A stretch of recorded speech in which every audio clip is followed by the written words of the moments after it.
Juggling 2 or more jobs had always been my thing. My friend and roommate Susie would always complain about it, though. She wanted me to have some personal time and just go out and date. But I was pretty content with what I used to do. I used to work as a graphic designer for a company, 9 to 4, and then at night, I used to work as a club promoter. I did have to work hard, but each job came with a perk. My night job used to get me invited to a lot of parties. They loved having me.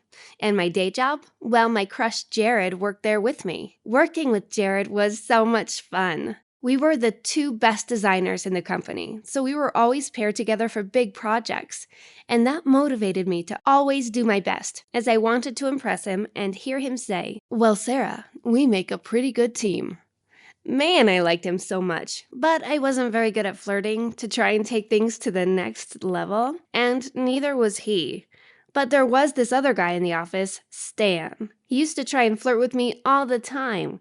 He was also very good friends with Jared, so I had to pretend to play it cool, even though he irritated me just for the sake of Jared. I was so infatuated with him, I am embarrassed to admit, but sometimes I used to stalk him on social media from fake accounts and send him emails saying, "I love you," multiple times anonymously. One day, Jared asked if we could go out and get drinks together after work. "Sure," I replied instantly as I started getting butterflies out of excitement, but I was not letting that chance go. However, my excitement didn't last long. He told me that Stan was coming as well, and for once I had thought he'd asked me out for a date. Foolish of me. So we went out for a drink after work, all 3 of us. We got a table and started talking about work and projects. Stan was trying to flirt with me from time to time, but I ignored him. And then he said something that haunts me to this day. "Sarah, we should do something like this another time, just the 2 of us," he said. How dare he, I thought. He said that while Jared was right there. I didn't know how to handle the situation. I mean, who would know how to react when someone asks you out in front of your crush? But I had to say something, so I just told him that I was not available. However, I was a little anxious that Jared would get the same message as well. I didn't want him to. After that, with a lot of disappointment, I went to my mom's for suggestions.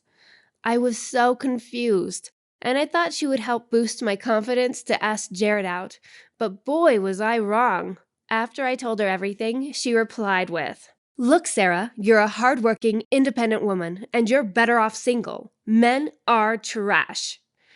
Yeah, I should have seen that coming, as she had been bitter ever since she and my dad got divorced. So since I wasn't getting anything good from her, I went back to my place with the same disappointed look. Susie saw my face and instantly came to ask me if anything was wrong. I told her everything that had happened throughout the day, from Jared to Stan to my mom. "You have to tell him how you feel, Sarah. If you don't, someone else will," Susie said in a comforting tone. I couldn't take the thought of Jared with someone else, so I made up my mind that I would tell him how I feel, soon. Some days later, I got an invitation to a fancy club opening. It was going to be a mega event, and we're invited too, so I was very excited to go. On the day of the event, I dressed in my best night outfit and headed there. The event was so extra, with a lot of cameras and a lot of fancy dressed people. But then from afar, I spotted Jared in the club. I was surprised he was there, but made my way to him, as I wanted to show off how good I was looking. But when I got over there, I saw that Stan was there too. And then something out of my worst nightmare appeared. Jared introduced a girl to me saying she was his date. I got so jealous.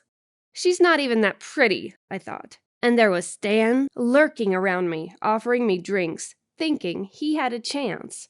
I took the drinks, though, as I wanted to drink down the sorrow of Jared being with someone else.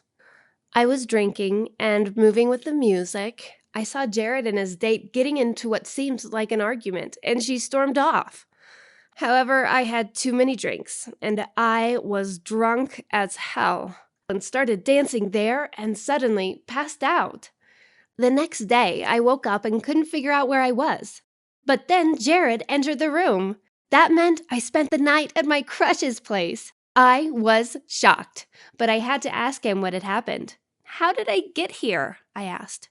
He told me that after I started dancing on the bar table, I started screaming out his name at the top of my lungs, and when I passed out, I kept saying his name. I wanted to take you to your place, but I didn't know where you live, so I brought you here to be safe, he said. He's so thoughtful, I thought, but I couldn't say anything. Then he said something completely unexpected. He asked me if I would go out on a date with him, and of course, I replied yes with a big smile on my face and hugged him.